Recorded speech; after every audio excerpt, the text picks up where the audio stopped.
자, 그러면 이번 시간에는 우리가 분류를 합니다. 어떤 분류냐면 여름이 어디에 포함되느냐, 여기였다, 그죠? 6월에서 8월까지 우리나라에서 그렇다 하는 거죠. 여기 7월, 8월, 9월. 그 다음 겨울은 어디냐? 이제 11월부터 시작을 해서 2월까지 통상적으로 겨울이라 칭한다. 그러면 우리가 작물을 하는 입장에서 어떤 작물을 여름에 재배하고 어떤 작물을 겨울에 재배하는가를 봤을 때, 여름에 주로 재배하는 대표적인 품목은 벼, 그 다음 콩, 그 다음 옥수수가 이제 대표적이죠, 그죠? 우리가 식용으로 하는 작물로서는 이게 대표적이다. 그럼 겨울에 재배하는 작물, 겨울 작물, 또 가을에 파종하죠. 이 작물은 뭐냐? 가장 많은 게 이제 밀이다. 그 다음 보리, 그 다음 호밀, 귀리, 이렇게 이제 네 가지로 크게 식용으로 하는 작물을 꼽을 수가 있다는 거죠. 그런데 말입니다. 벼는 우리가 너무나 많이 알고 공부를 많이 했어요. 그런데 식용으로 하는 작물 중에서 우리가 전 세계적으로 보면은 벼 다음으로 많이 생산되는 것이 뭐다? 밀이다. 그래서 밀은 과연 이제 어디에서 얼만큼 생산되는가?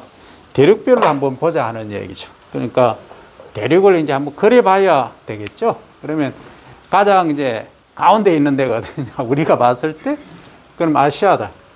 이렇게 있다. 그럼 코리아를 이렇게 크게 그리고, 요 저펜이다. 그죠? 이거는 이제 그리는 사람에 따라서 알아서 그리면 되죠. 우리나라가 이만큼 크다. 이렇게 보자. 좀 없어 보인다. 그죠? 크게 그리면 이제, 요렇게 되겠죠? 선도 있고. 일본은 오키나와가 이 아래 있겠죠. 그러면 옛날에 우리 땅은 뭐 이만큼 올라갔겠죠. 이게 너무 이쪽으로 치우쳤다. 그죠? 요렇게 그리면 됩니다. 자, 그러면 이제 우리가 위치하고 있는 데가 이제 아시아다. 그죠? 아시아. 여기 이제 차이나가 있죠. 중국. 그 다음 이제 그 위에 러시아가 있죠. 예. 러시아가 아시아입니까? 유럽입니까? 애매하죠. 여기서는 아시아권에 포함되는데 유럽입니다. 여기 이제 유럽은 또 이렇게 따로 있어요. 있죠? 그 다음 유럽 밑에 어디 있나요? 아프리카가 이렇게, 아프리카 크죠? 이렇게 있다. 그 다음, 우리의 우측에는 어디가 있느냐?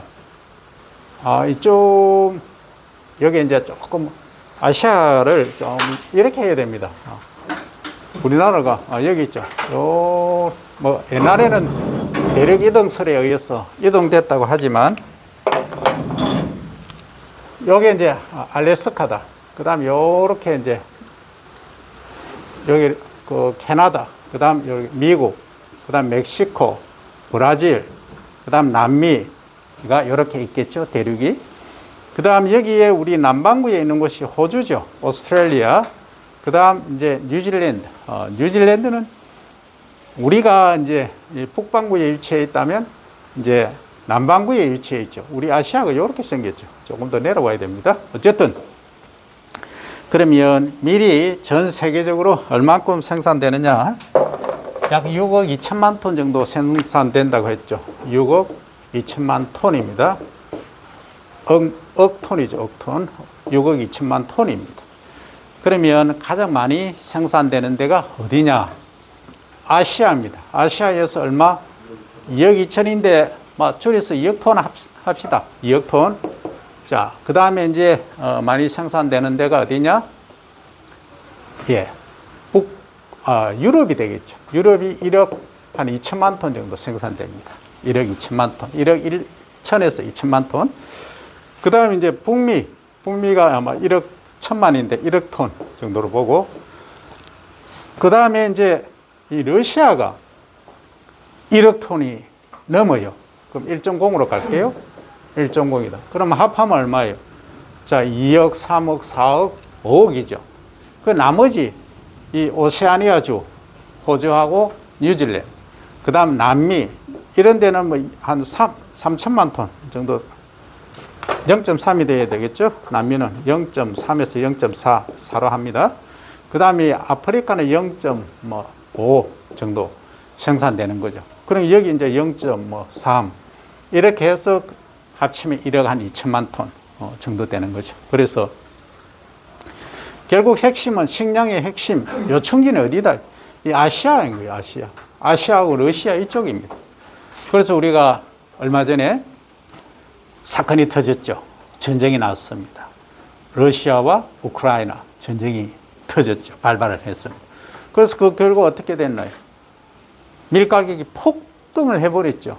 그와 동시에 뭐 유가도 그렇지만, 그래서 이제 인플레이션이 이제 많이 야기가 됐고, 결국은 이 아시아가 전 세계의 미래 거의 절반이죠. 이 러시아 포함해서 여기서 문제가 생긴다면은 결국은 세계의 식량은 심각한 문제를 받을 수 있다는 거죠. 그래서 전쟁이 뭐 각 대륙별로 다 똑같습니다. 똑같지만 가장 위험한 데가 여기다. 그 유럽까지 포함해서 여기 어떻게 보면 이 삼각 트라이앵글로 이렇게 딱 뭉쳐져 있죠. 그러니까 그만큼 핵심 주요 지대다. 전 세계 식량의 70%를 밀 같은 경우 여기서 생산하고 있다. 벼도 마찬가지입니다. 벼도 그래요. 벼 같은 경우는 더 많아요. 80%가 여기서 다 생산되는 거예요. 그러면 우리가 전쟁은 결코 일어나서는 안 된다. 그러면 월드 워 1, 2가 일어났죠. 퍼스트, 세컨드. 그 만약에 이 3차 대전이 일어난다 하면은 이건 뭐 끝나는 거예요. 이 전쟁이 무섭죠. 하지만 전쟁이 무섭기도 하지만 더 무서운 거는 기후위기입니다. 기후가 만약에 벼나 밀을 재배할 수 없는 환경이나 조건이 되어버리면 뭐 더 이상 얘기할 필요가 없어요. 그만큼 이 식량 생산은 중요하다. 그리고 특히 이 아시아 이쪽에서 뭔가 문제가 발생하면은 우리는 전 인류는 이 80억 인구는 기아선상에서 벗어날 수가 없다. 그래서 인류의 종말하고도 밀접히 관계되어 있는 것이 벼하고 밀이다. 그거죠. 가장 핵심 주곡이기 때문에 그렇습니다. 그러면 오늘은 이제 이 정도로 하고 여러분들이 이제 관심을 딱 내가 살펴보니까 이제 맥주 좋아하는 사람들 있죠. 맥주 보리하고 밀로 만드는 호프 다 마시죠. 호프는 HOF죠. 그죠? F입니까? P입니까? P죠. 호프를 이제 마시는데, 호프는 어디서 주로 이제 그 재배가 되냐 하면은 우리나라에서는 경상북도 쪽입니다. 강원도 경상북도 넝굴성으로 이렇게 길게 자랍니다. 이것도 여름철 작물이죠. 그런데 말입니다. 우리가 이제 자주 마시는 이 맥주에 관해서 오늘은 이야기를 해보려 합니다. 그 맥주는 뭘로 만듭니까? 라고 물으면 밀이나 보리를 가지고 맥주 보리가 있습니다. 맥주 밀이 있고. 그러면 얘들이 갖춰야 될 조건이 있다. 그럼 전 세계적으로 맥주는 다 마신다. 그럼 전 세계적으로 봤을 때 가장 많이 마시는 술은 막걸리? 소주? 아니고 맥주입니다. 그래서 뭐 특히 독일에서는 맥주가 상당히 유명하죠. 그래서 이 맥주를 만드는 주 원료인 보리가 갖춰야 될 조건을 한번 봅니다. 이걸 보면은 우리가 작물을 어떻게 키워야 되고 고소득적으로 활용을 해야 되겠다는 생각이 들죠. 그럼 첫 번째는 이 종실이 있으면 종실이 커야 되겠습니까? 작아야 되겠습니까? 커야 됩니다. 커야 된다. 대자라야 된다. 커야 됩니다. 크고 이제 사이즈. 그 다음 두 번째 이제 전분입니다. 전분은 많아야 될까요? 적어야 될까요? 당연히 많아야 됩니다. 높아야 된다. 전분 함량이. 그 다음에 이제 발효를 시킬 때 효소가 이제 들어가는 거죠. 그럼 효소력이라고 합니다. 그럼 효소력은 엔자임 액티비티죠. 액티비티는 높아야 된다. 그죠? 그 다음에 이제 메가를 만든다 할 때는 발화를 시킵니다. 그 다음 발화는 저미네이션이죠. 저미너빌리티가 높아야 된다 하는 것들이 얘가 갖춰야 될 요건입니다. 그럼 단백질 함량은 많아야 좋을까요? 적어야 좋을까요? 물으신다면 프로테인은 낮아야 됩니다. 이게 많은 사람들이 오판하는 겁니다. 단백질 함량은 낮아야 된다. 사이즈는 커야 되고 전분은 많아야 된다. 이게 핵심입니다. 그런데 말입니다. 이 자연은 오묘한 진리를 갖고 있어요. 그 진리가 뭐냐? 하나가 크면 하나가 적고 하나가 많으면 하나가 적고, 이게 자연의 진리입니다. 내 스스로 내 혼자서 모든 걸 다 가질 수는 없는 게 자연의 법칙입니다. 그래서 우리가 건강에 좋다 하는 것은 이 프로테인 단백질인데, 단백질 함량이 많으면 스타치 전분 함량은 적어집니다. 기름 함량도 줄어듭니다. 그래서 똑같은 요 사이즈 안에서 단백질이 많아지면 지방이나 탄수화물, 스타치가 이제 줄어드는 거죠. 그런데 말이에요. 우리가 그냥 식용으로 하기에, 그냥 먹기에, 양적으로 봐서는 이 프로테인이 아니고 뭡니까? 사이즈고 이 스타치 전분이죠. 전분인데 우리가 먹기에는 그렇습니다. 그런데 건강을 위해서는 뭘로 가야 되느냐? 솔직히 이제 이쪽 프로테인 함량이 높은 게, 단백질 함량이 높은 것이 우리 건강에는 좋다 이거죠. 요게 이제 맥주, 맥주, 보리, 맥주를 만드는 원료 가져야 되는 특징이다 하는 겁니다. 그런데 말입니다. 우리가 좋아하는 맥주도 있고 뭐 보리밥도 있고, 요즘 건강식에서 보리밥을 많이 찾습니다. 보리밥 먹으면 방귀가 많이 나온다 이런 이야기를 하죠. 그런데 말입니다. 밀은 우리가 건강을 위해서, 자, 부모님이나 조부모님 나이가 이제 50 넘어가면은 생각해야 되는 게 뭐냐? 통을 생각해요. 통이 뭐냐? 홀 그레인, 통그레인, 통곡물. 우리가 지금 가장 문제가 되는 것이 뭐다? 정제라는 것. 정제. purified food. 전부 정제한 겁니다. 그러니까 사과를 먹어도 껍질을 안 먹고, 밥을 먹어도 현미를 안 먹고, 또 뭡니까? 다 그렇죠? 영양소, 양분은 어디 있느냐? 전부 껍질에 다 있습니다. 이 자연의 이치입니다. 껍질에 단백질이라든지 무기 성분이라든지 비타민이라든지 여기 다 있는 거예요. 껍질과 배에 다 있어요.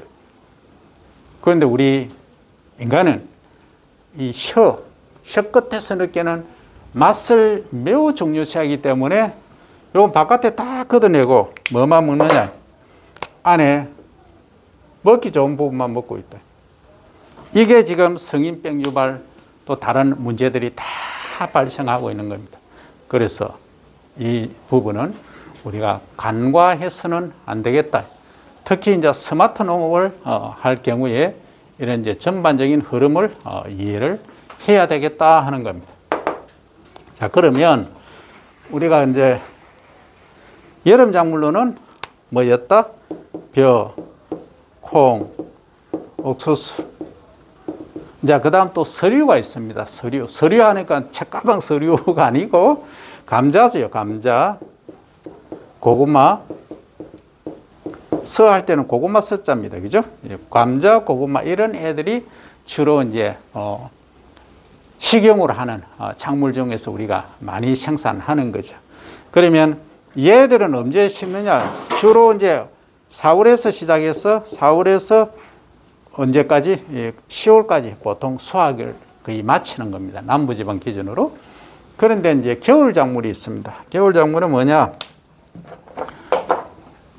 우리가 가장 이제 쉽게 아는 것이 밀, 보리, 귀리, 호밀 이런 애들입니다.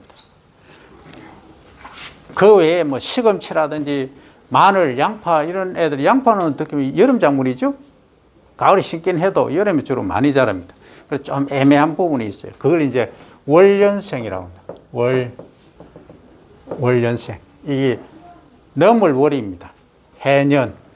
해를 넘겨서 자라는 작물을 월연생 작물 이렇게 이야기를 하는 거죠. 그러니까 가을에 심어서 그 다음에 여름에 꽃을 피운다. 그게 이제 월연생 작물이다. 다 그래요, 이게. 그럼 여기는 마늘, 채소류에서 양파, 이런 애들이 다 여기 포함된다는 거죠. 그런데 말입니다. 채소를 다 다루기는 시간이 너무 걸리더라. 그래서 뭘 하자? 추곡 위주로 다뤄보자. 그러면 밀, 보리, 밀, 그 다음 호밀, 귀리. 똑같이 생겼죠? 똑같이 생겼죠? 여기 뭐라 했나요? 보리. 그 다음 두 번째, 밀, 호밀, 귀리. 이렇게 둡니다. 근데 발화하는데 발화 습성이 가장 중요합니다. 이 보리는 얘가 발화할 때 이제 발화라고 하는 것은 이 종피, 이 껍질을 뚫고 유건이나 유아가 이렇게 출현하는 것, 요것을 발화, 소위 저미네이션이라고 하죠. 저미네이션이라고 하는데, 보리하고 요 길이 얘는 이렇게 반대쪽에서 납니다. 출현한다는 거죠. 좀 웃기죠. 그런데 말입니다. 밀하고 호밀은 어떠냐? 한쪽에서 나는 거예요. 벼는 어때요? 벼를 그려볼까요? 벼는 한쪽에서 납니다. 유건과 유아가. 유건은 어린 뿌리고 유아는 어린 싹이라는 뜻이죠. 이상하다. 왜 그럴까? 그러면 우리가 발화를 하는 그 기관, 어린 생명체, 소위 시원체라고 하는 것은 어디 있느냐? 한쪽에 있다. 어디? 배에 있다. 엠브리오죠? 엠브리오. 배에 있다. 엔도스펌에 있는 것이 아니다. 배유에 있는 것이 아니고 엠브리오. 배에 있다는 거예요. 배. 이 배에 있는 것이. 배 하니까 이 배가 아니고 작물에서 종자에서 말하는 배. 배는 어디냐? 배는요. 이쪽에 있는 거예요. 이쪽에 있는 거예요. 이쪽에 있는 거예요. 다 이쪽에 있는 거예요. 그런데 말입니다. 왜 그럴까 하는 걸 살펴봤더니 이 껍질이 종피, 외종피가 껍질이 둘러싸고 있다. 얘가. 보리하고 길이는. 그래서 여기 이제 한 데서 못 나오고 요 속으로 해서 이렇게 나오는 거예요. 이것도 마찬가지입니다. 이렇게 되는 거예요. 요게 발화 습성, 특성이라는 거죠. 그런데 말입니다. 이렇게 발화 습성, 특성이 다른데 얘들이 뭔가 또 다른 게 있다. 그러면 우리가 사람이 가장 살기에 적당한 온도는, 활동하기에 적당한 온도는 몇 도냐라고 물으면 16도? 통상적으로 알래스카에 사는 사람들은 10도씨만 돼도 막 진짜 살겠다 할 거죠. 그 열대지방에 사는 사람들은 30도만 돼도 정말 살겠다 하지요. 20도? 우리 온대지방에 사는 사람들은 어때요? 20도? 어떻게 보면 가장 간사하죠. 왜? 조금만 추우면 히터 틀죠. 조금만 더우면 에어컨 틀죠. 소위 빵빵 튼다고 합니다. 그러니까 말입니다. 자연 환경 변화에 민감하게 대처하기가 어렵다. 사람이 간사해서가 아니고 그 환경이 크게 확 변하는 게 아니고 조금 변하는 거죠. 조금 변화해도 우리가 느끼는 것은 밖에 비가 온다. 후덥지근하다는 거죠. 후덥지근하니까 10월에 더 덥다 그래요. 덥다. 그러니까 온도가 어느 정도 높은데 습도가 높으면 더 이제 덥게 느껴지는 거죠. 상대 습도가 이제 높을 경우에 그러하다는 거죠. 그래서 우리는 가장 인간이 쾌적하게 느낄 수 있는 것은 18도에서 22도 사이, 그러니까 20도 플러스 마이너스 2도 정도라고 합니다. 근데 얘들은 어떨까요? 얘들은 우리하고 좀에 다르다네. 좀에 다르다. 어떻게 좀이 다르냐? 얘는 보리부터 하면 보리는 20에서 25도, 밀은 25도에서 28도, 그러니까 요 20한 2도에서 보면 되겠죠? 그리고 호밀하고 길이는 이 보리하고 거의 비슷합니다. 이렇게 되더라. 그런데 말입니다. 얘들이 겨울 작물이죠. 겨울 작물의 가장 치명타가 뭐예요? 추위죠. 추위.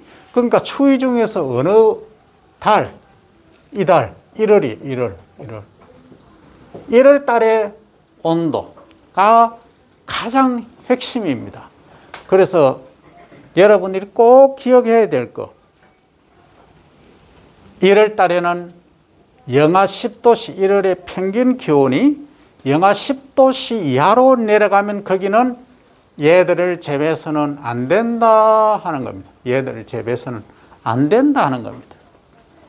그런데 말입니다. 얘 밀은 품종에 따라 좀 차이가 있습니다. 예외를 가지고 또 얘기하면 안 되고, 얘 밀은 마이너스 15도까지도 1월달 큰 문제가 없어요. 그런데 아까 지도에서 봤지만 러시아 동토죠. 동토 완전 겨울에 얼어버린 땅이잖아요. 얼어버린 땅에 가을에 밀을 심었다. 그 마이너스 60도씩 하고 마이너스 40도, 마이너스 20도까지 내려가는 데서 밀이 생산이 된다는 거죠. 아, 뭐야 이거. 이 텍스트북 교과서가 완전히 틀린 거 아니냐? 그죠? 그런데 과거에는 라이셴코라는 대과학자가 나타나기 전까지는 러시아에서 어떤 일이 있었느냐? 그 전까지는 러시아에서 가을에 밀을 심었더니 애들이 겨울에 다 얼어 죽어버렸어. 다 가시했어. 그러면 밀이 부족하죠. 그럼 뭐 어떻게 해요? 식량이 부족하니까 이게 나라가 망할 지경이 됐대. 그 라이셴코라는 한 걸출한 학자가 나타난 거예요. 그 라이셴코가 뭐를 연구했느냐? 야, 가을에 심으니까 다 얼어 죽는데 이게 봄에 심으면 안 되느냐 해서 봄에 소위 스프링 시즌, 몇 월에? 4월, 5월에 이때 이제 밀을 이제 파종을 한 거예요. 눈이 녹고 파종을 했더만 8월 그 밀은 우리하고 다릅니다. 7, 8월에 이제 수확을 해야 돼. 하베스팅을 여기 해야 되는데 수확을 이제 여기서 해야 되는데 아니 얘가 잎만 무성하고 줄기에 가지만 이렇게 치고 열매를 이삭을 안 맺는 거예요. 이삭을. 그 이상하다. 왜 그럴까? 이걸 이제 현상 우리 학술적으로는 좌지 현상 이렇게 얘기합니다. 좌안절 자자 가지 지자 가지가 이렇게 펼쳐져 있다. 누워 있다. 이렇게 말합니다. 그 열매를 못 맺는 거예요. 그래서 야 가을에 파종해서 겨울을 넘기니까 얘가 열매를 맺는데 꽃이 피고 열매를 맺는데 왜 그럴까? 해서 찾아낸 것이 얘가 가을에 발화를 해서 뭔가가 있어야 된다. 그 뭔가가 뭐냐? 저온을 경과해야 된다 하는 것을 알아낸 거예요. 저온을 반드시 이 밀에서는 싹이 터서 발화를 해서 잎이 서너 개 있을 때든 언제 어떻게든 겨울을 지나야 봄, 여름에 열매를 맺는다는 사실을 발견한 거예요. 그러면 좋다. 가을에 우리가 파종하면 다 냉해를 받아서 동해를 받아서 얼어 죽어버리니까 봄에 파종할 수 있는 방법이 없을까 해서 얘들을 이제 싹을 이렇게 어디가 밀력이 있죠? 싹을 이렇게 틔운 거예요. 싹을 요래 태웠어요. 조그맣게 요렇게. 요걸 이제 발화를 시켜서 소위 체화라고 합니다. 체화를 시켰습니다. 발화를 시켜서 밭에다가 이 들판에다가 이렇게 쭉 심어 보니까 겁나게 잘 자라는 겁니다. 그러니까 이 지 현상이 없어지더라. 그러니까 열매 잘 맺고 꽃도 잘 피고 멋지다. 그래서 어떻게 됐습니까? 러시아가 식량 부족 문제를 극복하고 미국한테 하다가 어떻게 갑니까? 에이, 우리는 동등한 관계야. 무슨 소리 하는 거야? 이렇게 가는 거지. 식량이 자급되니까. 그 라이시앙크라는 그 위대한 한 학자가 이런 일을 해내는 거예요. 한 사람의 그 능력, 연구 결과가 전 인류를 먹이 살리는 역할을 한다, 이런 거예요. 이거예요. 그러니까 이게 이제 해결이 다 됐죠. 그러면 이제 식량 문제가 지금 아까 러시아에서 얘기했죠. 우크라이나 얘기하지만 러시아에서 1억 1천만 톤, 우크라이나에서 3천만 톤, 4천만 톤 이렇게 생산이 되니까 이거 뭐 더 이제 얘기할 바가 없는 거죠. 그런 겁니다.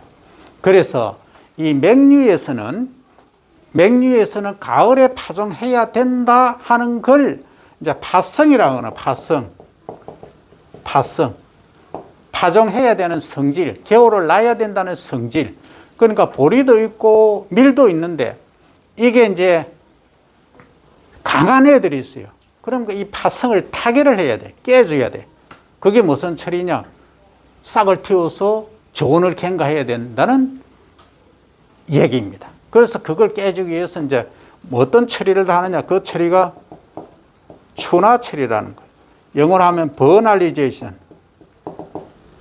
이라고 하는 거예요. 추나 처리. 그러니까 싹을 이제 녹채추나, 그러니까 약간 녹색이 되도록만 싹을 틔워서 저온에 몇 도씨? 4도씨, 6도씨 이 저온에 놔둬 보니까 뭐 10도씨 이하면 됩니다. 놔둬 보니까 이게 이제 이 좌지 현상이 없어지고 열매를 잘 맺더라 하는 거예요.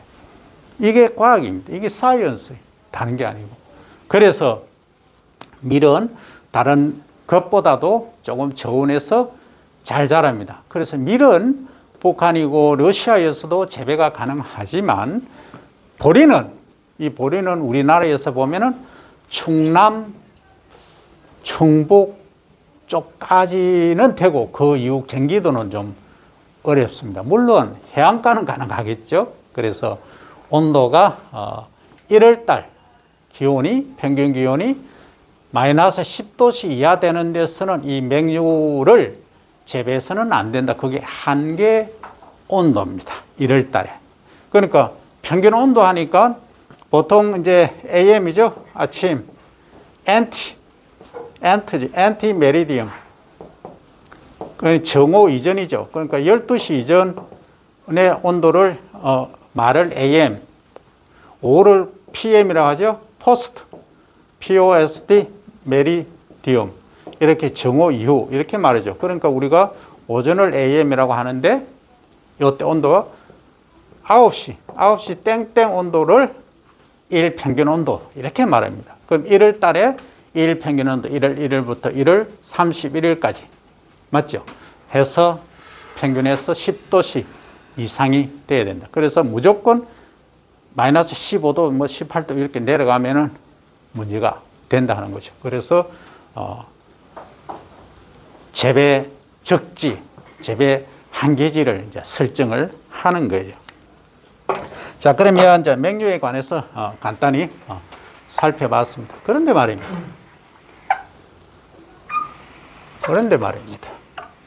뭔가 또 나올 것 같죠? 뭔가가 뭔지는 몰라도. 그러면 작물이 자라는데 뭐냐? 토양이 있다. 논밭이 있다. 보리는 과거에 어디에 재배했느냐? 보리는 주로 밭에서 업랜드죠. 밭에서 재배를 했는데 요즘 논에서도 재배를 한다. 그러면 가장 핵심이 뭘까? 논하고 밭하고. 논은 패디 필드죠. 또는 다른 말로 로우랜드라고도 합니다. 어쨌든 라이스 필드라고 하고, 로우랜드는 이제 좀 개념이 다릅니다. 라이스 필드. 그러면 논밭의 차이, 가장 큰 차이점은 뭐냐? 첫째는 수분이죠. 수분이 어디 많다? 논에 많다. 약간 낮은 지대니까. 두 번째는 pH입니다. pH라고 하는 것은 우리가 이제 우리말로 뭐 산도, 토양 산도 얘기하는데 이것은 일본 말이고 pH 그대로 쓰면 됩니다. 그러니까 이것은 엄밀히 말하면 pH는 뭐냐? 수소 이온, 이온을 이제 양이온 하나를 띄죠. 농도 표시는 이렇게 하는 거예요. 수소 이온 농도의 이제 역수는 거꾸로 이렇게 되는 거죠. 역수의 대수는 로고 값 취한 거죠. 이겁니다. 그 로고 값이라 하는 것은 이제 1이 만약에 뭐 평균적으로 7인데 우리가 중성을 이걸 이제 중성이라고 하죠. 중성인데 6, 5, 4, 3 이렇게 내려가고 7, 8, 9, 14까지 있고 최저는 1까지 있죠. 그죠? 그러면 7에서 6으로 내려가는데 수소의 농도가 몇 배냐? 10배 증가한 거예요. 그럼 7에서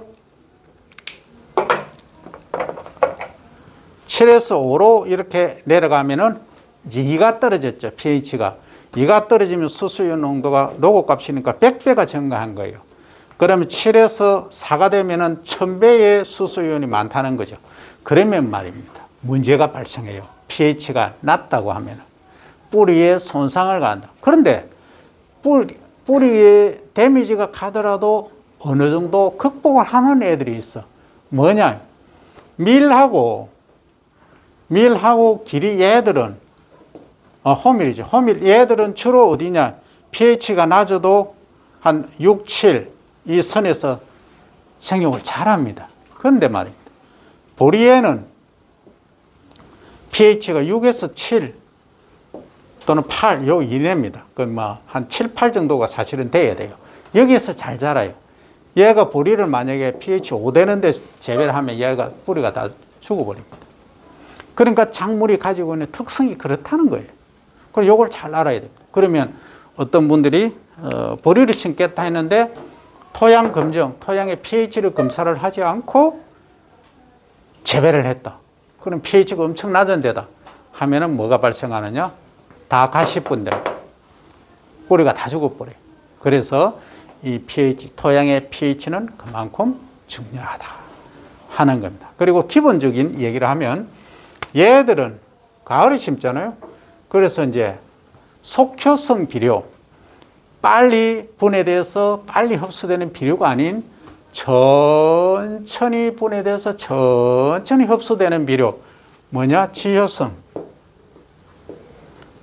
슬로우 릴리징 퍼틸라이저. 퇴비죠, 그죠?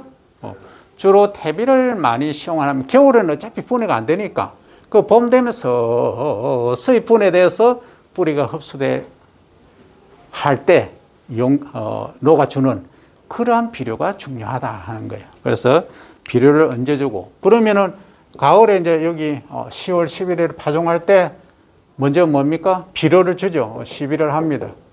뭐 퇴비를 주로 시용하죠. 퇴비 하고 봄에 3월경에 3월 상중순경에 뭘 한다? 비료를 준다.